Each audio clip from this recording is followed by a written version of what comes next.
কারো জীবনে অপশন নয়, প্রায়োরিটি হয়ে থাকুন। অপশন হয়ে থাকাটা খুব অসম্মানের।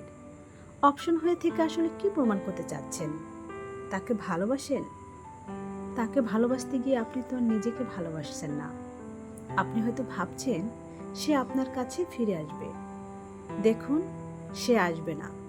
সে যদি আসার হতো তাহলে আপনার প্রতি তার অবজ্ঞা থাকতো না, অবহেলা থাকতো না।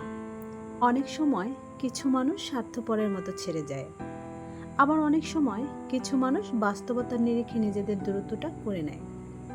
যে মানুষগুলো কখনো কারোর হবেই না, সে মানুষগুলোর জন্য কেন অপেক্ষা করবেন? কেন তার জীবনে অপশন হয়ে থাকবেন?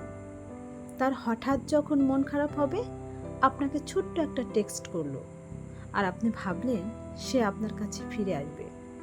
এটা সেফ বোকামি। কেউ একবার চলে গেলে আর ফিরে আসে না। নিজেকে প্রায়োরিটি দিতে শিখুন। কারো কাছে অপশন হয়ে থাকা থেকে না থাকাটা অনেক বেটার।